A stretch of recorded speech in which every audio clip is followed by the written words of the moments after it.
नमस्कार दोस्तों, मैं इंद्रजीत। आप सभी का बेहद स्वागत हमारे चैनल में। फ्रेंड, यदि आप अभी तक हमारे चैनल को सब्सक्राइब नहीं किए हैं तो जरूर सब्सक्राइब कर लीजिएगा। वीडियो अच्छा लगे तो लाइक शेयर करने में कोई कसर नहीं छोड़िएगा। साथ ही हमने आपके लिए एक व्हाट्सएप ग्रुप तैयार किया है जिसका लिंक हमने डिस्क्रिप्शन बॉक्स पर और आपके कमेंट्स में डाल दिया है। तो कृपया आप हमारे व्हाट्सएप ग्रुप से जुड़ जाइए जल्द से जल्द। चलिए क्वेश्चन करते हैं। सोशल साइंस के टॉपिक से हमारा क्वेश्चन है और सारे क्वेश्चन हमने बेहतरीन लिए हैं। आपके एंट्रेंस एग्जाम में बिल्कुल ये क्वेश्चन आने वाला है। तो देखिएगा, पहला क्वेश्चन है, भारत में वयस्क मताधिकार की आयु है, अर्थात वोट डालने की न्यूनतम उम्र आपको पूछा गया है। ऑप्शन है 25 वर्ष, 21 वर्ष, 18 वर्ष, 14 वर्ष। इसका करेक्ट आंसर हो जाएगा ऑप्शन नंबर सी, 18 वर्ष। देश में प्रत्येक वयस्क जिसका उम्र 18 वर्ष पूर्ण हो चुका है वे चुनाव में वोट कर सकते हैं। क्लियर।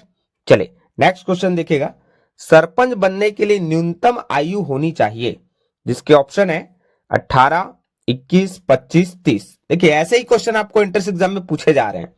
इसका करेक्ट आंसर हो जाएगा ऑप्शन नंबर बी, 21 वर्ष।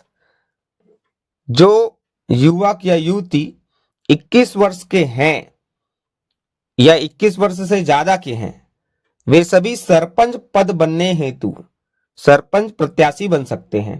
क्लियर। चलिए आगे देखिएगा, विधायक बनने के लिए न्यूनतम उम्र कितनी होनी चाहिए। ऑप्शन आप चेक करिएगा, 18, 21, 25 और 30। तो इसका करेक्ट आंसर हो जाएगा ऑप्शन नंबर सी, 25 वर्ष। विधानसभा सदस्य बनने हेतु न्यूनतम आयु 25 वर्ष है। अब इसमें आपको यह भी समझना है, जो विधानसभा का सदस्य रहेगा वही तो मुख्यमंत्री बनेगा। तो मुख्यमंत्री बनने के लिए भी 25 वर्ष की न्यूनतम आयु होनी ही चाहिए। साथ ही छत्तीसगढ़ में विधानसभा की सीटों की संख्या है 90 और मुख्यमंत्री बनने के लिए मैं आपको बता दिया 25 वर्ष आपको लगेगा। क्लियर। चलिए नेक्स्ट क्वेश्चन देखिएगा, भारत में लोकसभा व राज्यसभा सदस्य बनने के लिए न्यूनतम आयु कितनी होनी चाहिए। 18 वर्ष, 21 वर्ष, 25 वर्ष, 25 वर्ष, 25 वर्ष, 30 वर्ष, 30 वर्ष, 25 वर्ष।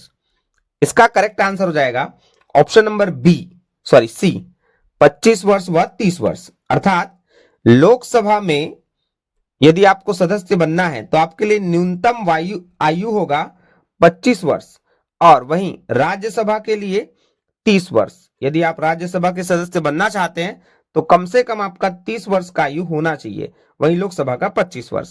क्लियर। साथ ही ऑप्शन नंबर ए आप देखिएगा, यहां से भी क्वेश्चन पूछा गया है। कई बार ऐसे घुमा के पूछा जाता है कि आपको समझ नहीं आएगा।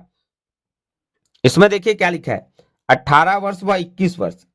तो भारत में जो विवाह के लिए उम्र रखा गया है लड़कियों का वो 18 वर्ष है और 21 वर्ष लड़कों के लिए है। यह भी आपको ध्यान में रखना है। चलिए अगला क्वेश्चन देखिएगा, भारत के राष्ट्रपति व राज्यों के राज्यपाल बनने के लिए न्यूनतम आयु कितनी होनी चाहिए। इसका ऑप्शन आप चेक करिएगा, 21 वर्ष, 25 वर्ष, 25 वर्ष, 30 वर्ष, 30 वर्ष, 35 वर्ष। ऑप्शन नंबर डी है आपका 35 वर्ष व 35 वर्ष। तो इसका करेक्ट आंसर हो जाएगा ऑप्शन नंबर डी, 35 व 35 वर्ष।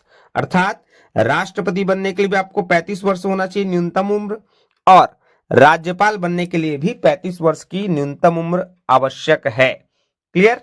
चलिए बढ़ते हैं नेक्स्ट क्वेश्चन में, भारत की प्रभुता, एकता और अखंडता की रक्षा करना क्या है। मौलिक अधिकार है, मौलिक कर्तव्य है, नागरिक का अधिकार है या इनमें से कोई नहीं। करेक्ट आंसर हो जाएगा ऑप्शन नंबर बी, मौलिक कर्तव्य। भारत की प्रभुता, अखंडता, एकता का रक्षा करना एक मौलिक कर्तव्य है। चलिए नेक्स्ट क्वेश्चन है, ऐसे क्वेश्चन आपको पूछा जा सकता है, थोड़ा रिलेट करके समझिएगा। देखिए क्वेश्चन है, राजू शहर की भीड़ भाड़ और प्रदूषण से परेशान होकर वापस अपने गांव जाना चाहता है, पर कुछ लोग उसे बलपूर्वक रोकते हैं। ऐसा करने से किस मौलिक अधिकार का हनन होगा। ऑप्शन ए समानता का अधिकार, ऑप्शन बी धार्मिक स्वतंत्रता का अधिकार, ऑप्शन सी स्वतंत्रता का अधिकार, ऑप्शन नंबर डी है शैक्षिक अधिकार। इसका करेक्ट आंसर हो जाएगा ऑप्शन नंबर सी, स्वतंत्रता का अधिकार। भारत के किसी भी भूभाग में रहने वाले या बसने वाले को स्वतंत्रता का अधिकार है, वो स्वतंत्र है कि वो कहाँ रहना चाहते हैं, कहाँ नहीं रहना चाहते हैं। इसके लिए कोई उस पर दबाव नहीं डाल सकता है ना, कोई उसको मजबूर नहीं कर सकता बलपूर्वक कि आपको यहीं रहना पड़ेगा, ऐसा वो स्वतंत्र है। चलिए अगला क्वेश्चन देखिएगा। क्वेश्चन है, एक जैसे कार्य के लिए महिला श्रमिक का पुरुष श्रमिक से कम मजदूरी देना किस अधिकार के अंतर्गत आता है? इसका करेक्ट आंसर हो जाएगा ऑप्शन नंबर बी, शोषण के विरुद्ध अधिकार। नेक्स्ट है, व्यक्ति को उनकी संस्कृति, भाषा और लिपि को संरक्षित करने का अधिकार प्रदान करता है। तो ऑप्शन आप चेक करिएगा। इसका करेक्ट आंसर हो जाएगा ऑप्शन नंबर ए, शिक्षा व संस्कृति का अधिकार। देखिए यहां एक शब्द आया है लिपि। तो लिपि आप जानते हैं हिंदी अंग्रेजी, हिंदी में आपका देवनागरी लिपि है ना, और अंग्रेजी आपका रोमन लिपि। चलिए नेक्स्ट क्वेश्चन है, वे संसाधन जिनकी मात्रा ज्ञात होती है वह कहलाती है। तो वो होता है बेटा आपका वास्तविक संसाधन, जो आपको जिनकी मात्रा आपको ज्ञात हो, ऐसे संसाधन को हम वास्तविक संसाधन कहते हैं। साथ ही ऑप्शन नंबर सी आप देखिएगा, अजैव संसाधन, जो निर्जीव वस्तु से बने, जैसे कि सोना हो गया, चांदी हो गया, यह हमारा अजैव संसाधन कहलाएगा। जैव संसाधन के अंतर्गत आप समझ सकते हैं जो जीवित रहे हो कभी, जैसे कि कोयला, लकड़ी है ना, कोयला लकड़ी बनने में करोड़ों साल लगता है। चलिए नेक्स्ट क्वेश्चन देखिएगा। क्वेश्चन है, कोयला, पेट्रोलियम तथा प्राकृतिक गैस आदि कौन से संसाधन हैं? तो ये आपका हो जाएगा बेटा correct answer option number B, अनवीकरणीय। क्योंकि नवीकरणीय क्या होता है, नवीकरणीय बोलते हैं सॉरी, जिनका पुनः चक्रण होता है जल्दी से, जैसे कि जल, ये फिर से बन सकता है, तो ये नवीकरणीय हो जाएगा। और अनवीकरणीय क्या हो जाएगा, तो ये होगा एक बार समाप्त हुआ तो बनने में इसको करोड़ों वर्ष लगेंगे। जैसे आपका कोयला हो गया, पेट्रोलियम हो गया है ना, पेट्रोल डीजल आपका, तो इनको करोड़ों साल लगेंगे बनने में, इसलिए इसको अनवीकरणीय संसाधन कहा जाता है। चलिए नेक्स्ट क्वेश्चन देखिएगा, यह अच्छा क्वेश्चन है। किन संसाधनों का उपयोग भविष्य में किया जा सकता है? ऑप्शन आप चेक करिएगा। करेक्ट आंसर हो जाएगा ऑप्शन नंबर बी, संभाव्य संसाधन। चलिए संभाव्य मतलब आप समझ पा रहे होंगे कि भविष्य में हम उसका दोहन कर सकते हैं, दोहन तो नहीं कहेंगे, उपयोग कर सकते हैं उनका, है ना। चलिए अगला क्वेश्चन देखिएगा। क्वेश्चन है, नाभिकीय ऊर्जा से विद्युत पैदा करने में उपयोग होता है। ऑप्शन चेक करिएगा, परमाणु ऊर्जा, विद्युत ऊर्जा, पवन ऊर्जा, सौर ऊर्जा। इसका करेक्ट आंसर हो जाएगा ऑप्शन नंबर ए, परमाणु ऊर्जा। परमाणु ऊर्जा के द्वारा हम लोग क्या कर रहे हैं, अभी बिजली पैदा कर रहे हैं।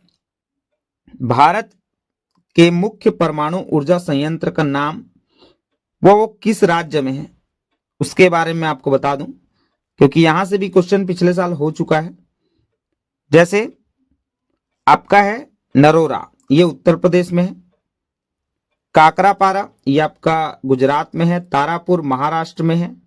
कैका कर्नाटक में है।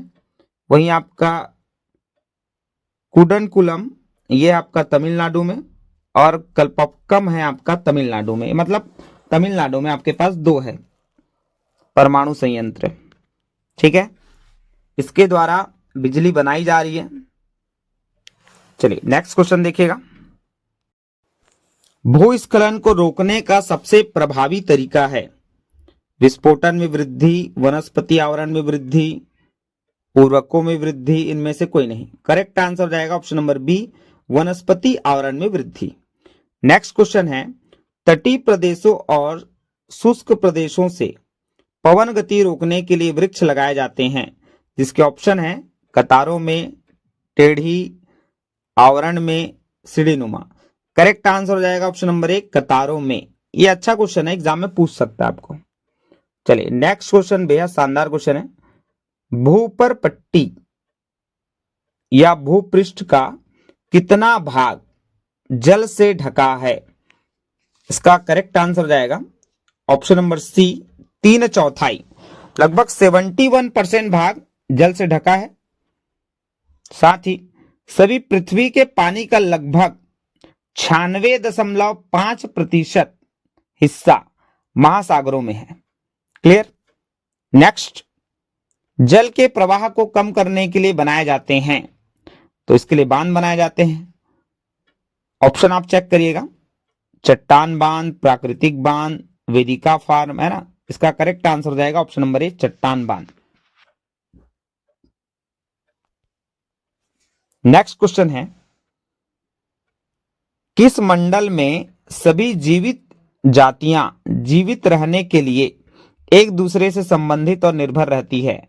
जैव मंडल, वायुमंडल, जल मंडल, वन मंडल।